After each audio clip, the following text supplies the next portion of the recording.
Hello guys and welcome back to my channel. आज मैं आप लोगों को टेबल टैग के बारे में बताने वाला हूँ। सो लेट्स स्टार्ट। तो गाइस मैंने अपना यहाँ पे खोल रखा है विजुअल स्टूडियो कोड। मैं इसको थोड़ा जूम कर लेता हूँ। तो टेबल टैग से जैसा कि नाम ही है इसका टेबल टैग बताने वाला हूँ। तो टेबल टैग के अंदर हम टेबल को बनाते हैं। ठीक, सबसे पहले एक और टैग मैं बता देता हूँ, सेंटर टैग। सेंटर टैग क्या करता है, जो भी चीज़ें आप लिखोगे उसको सेंटर में रखता है। इसे मैं यहाँ पे लिख देता हूँ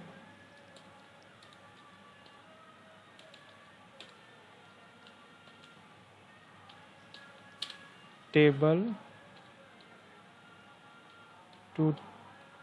ट्यूटोरियल्स। इसको मैं सेव कर देता हूँ।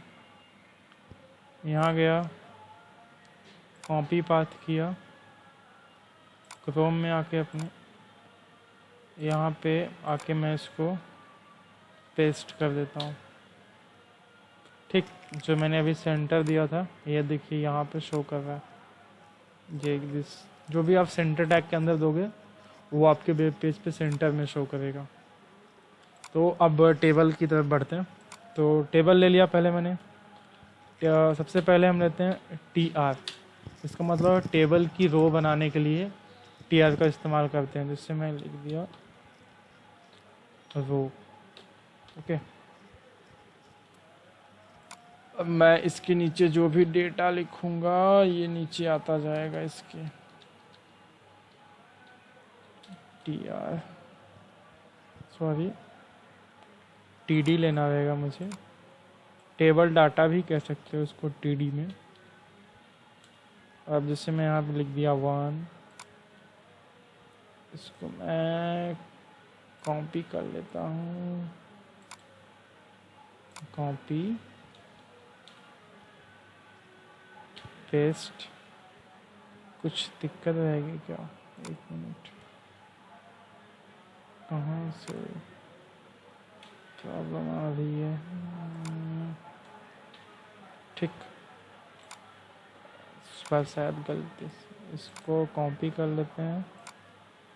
इसके बाद इंटर, पेस्ट पेस्ट पेस्ट।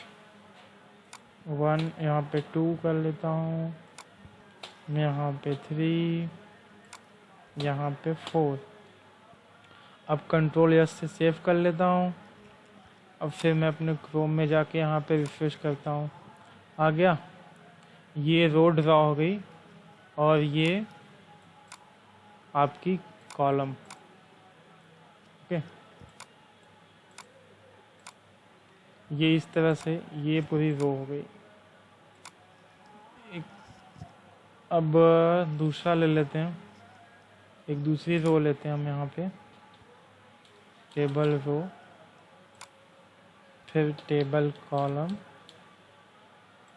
से कुछ भी लिखा। फिर मैंने यहाँ पे लिखा न्यूमेरिकल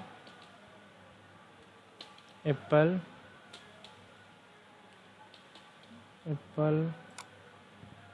फिर दूसरा ले लिया मैंने ऑरेंज से। एक मिनट, इसको मैंने सेव किया, फिर आकर रिफ्रेश किया। क्या ये यहाँ पे दूसरी रो में ये शो करने लगी। ये पहली रो के अंदर हो गया, ये पहली रो का एलिमेंट हो गया, ये दूसरी रो का एलिमेंट है। ओके, अभी आप लोगों को अच्छे से नहीं दिख रहा होगा क्योंकि मैंने टेबल हेडर और टेबल की साइज़ नहीं दिया हुआ है। एक मिनट, मैं यहाँ पे एक BR टैग अप्लाई कर देता हूँ ताकि अच्छे से दिखेगा। TD क्लोज हुआ यहाँ पे, यहाँ से यहाँ से ओपन हुआ ना, तो एक BR टैग अप्लाई कर देता हूँ मैं। ब्रेक करने के लिए होता है BR टैग। अब मैं रिफ्रेश करता हूँ, अभी कुछ इस तरह का इंटरफेस आ रहा है। एक मिनट, ये 3-4 में ऐसा क्यों कुछ शो कर रहा है? 3-4 में सही तो है, होगा कुछ एरर। अच्छा हाँ, ये TR इसको यहाँ से कट करना पड़ेगा और यहाँ पे क्लोज हो रहा है, यहाँ पे लाके इसको पेस्ट कर देते हैं कि जो वो का डेटा रहेगा उसी में रहेगा ना। तो अभी रिफ्रेश करने पे सेव नहीं किया क्या?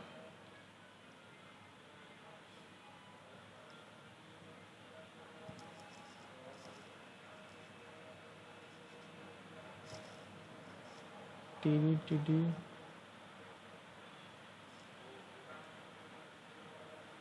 एक मिनट, शायद कुछ कंफ्यूजन हो गया। मैं पूरे कोड को ही डिलीट कर लेता हूँ एक बार।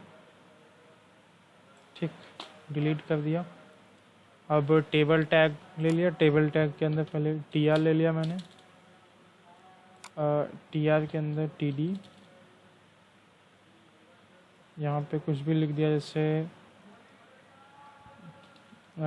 राम। फिर दूसरा TD लेंगे,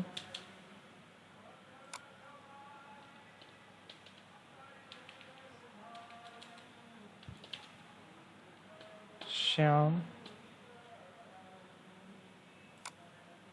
फिर तीसरा TD लेंगे, मोहन। इसको सेव कर लेते हैं, कॉपी पाथ, यहाँ आते हैं, भी कर देते हैं। इस तरह से भी शो करने लगा। ठीक, अभी सही है, TR TD। ओके, TR यहाँ पे क्लोज हो जाएगा। अब एक बार इसको और कॉपी कर लेते हैं पूरा, ये यहाँ तक, इसको कॉपी एंड देयर पेस्ट। ये फॉर्मेट डॉक्यूमेंट कर लेते हैं एक बार, ताकि एक अलाइनमेंट हो जाए सही से। सेव कर लेते हैं and then goes to refresh. आ गया ना? इस तरह से ये दूसरा हो गया टेबल, ये टेबल की रो हो गई और ये टेबल का डेटा होता गया। अगर उसी को नीचे लाना है तो BR टैग, या फिर एक मिनट, इसको अगर आप नीचे लाना चाहते हो तो कॉल स्पॉन 2 कर देते हैं, तो कॉलन स्पैन हो जाएगा। विचार नहीं हुआ, कॉलन तो है ही नहीं। या तो डायरेक्टली स्पैन टैग भी लिख सकते हो।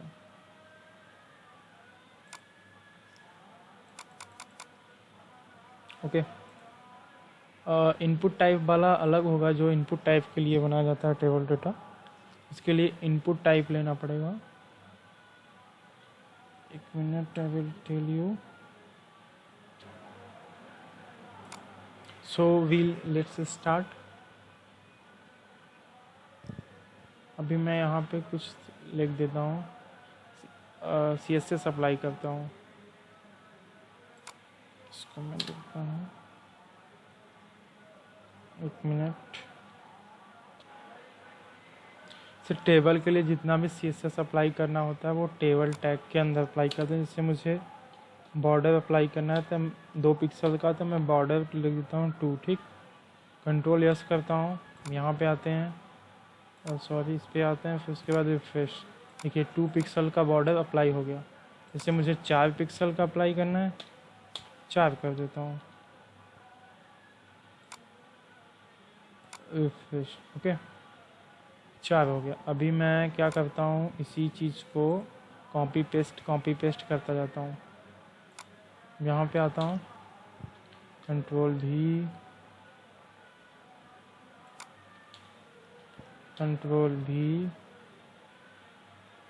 फिर उसके बाद कंट्रोल यस। गूगल क्रोम पे आते हैं, यहाँ पे फिर रिफ्रेश करता हूँ तो इस तरह का शो कर रहा है।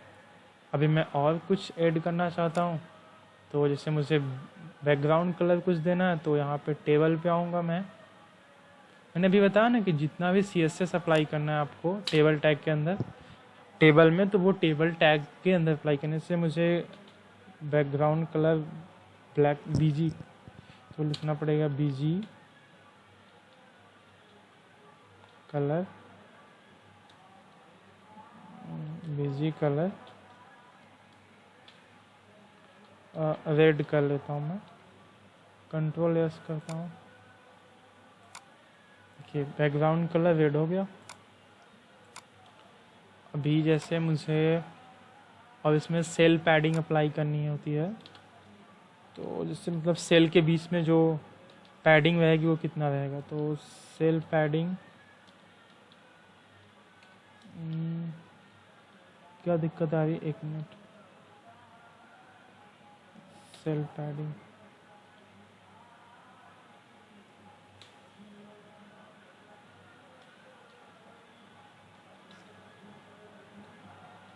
क्या दिक्कत आ रही है, 1 मिनट, शायद इसके मीनिंग में मिस्टेक था, मैं इसको बैक कर देता हूँ, 1 मिनट।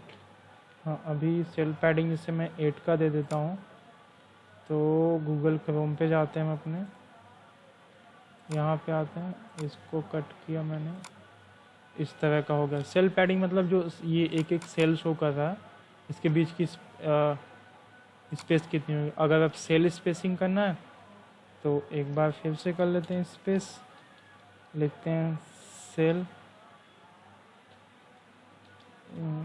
सेल स्पेसिंग,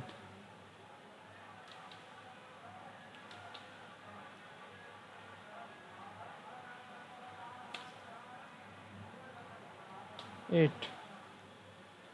क्यों इतनी गलत, सही तो अच्छा नहीं, हाँ इसमें अप्लाई नहीं होगा। और टेबल की विड्थ यदि कम बेशी करनी है, टेबल कितना विड्थ रहेगा, तो या तो ऐसे भी कर सकते हो, विड्थ देके सीधा, विड्थ उसका 100% है ही, तो कोई इम्पोर्टेंस नहीं है। अभी ये हो गया, इससे आप टेबल ड्रॉ कर सकते हो। इसमें इम्पोर्टेंट ये था आपका border, background colour, cell padding, और एक होता है सेल स्पेसिंग ले लिया मैंने यहाँ पे।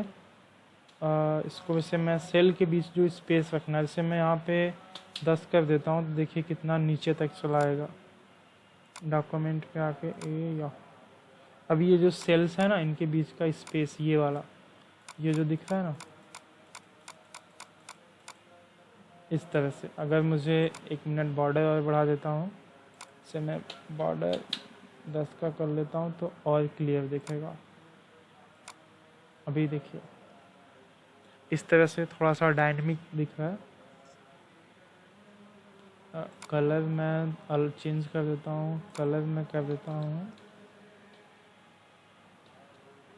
पिंक। अभी थोड़ा सा और अच्छा दिख रहा है। तो इस तरह से आप टेबल ड्रॉ कर सकते हो। और कुछ जैसे इसमें लिखना है, तो एक और TD ले लेता हूँ, इसमें एक और TD लिख देता हूँ, एज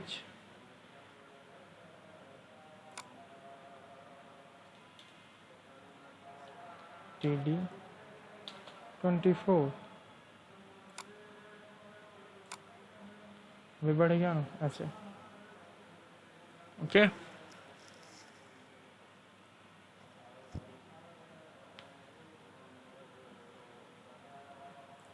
तो आज की क्लास यहीं तक रखते हैं, नेक्स्ट क्लास में मिलेंगे। तब तक के लिए बाय बाय।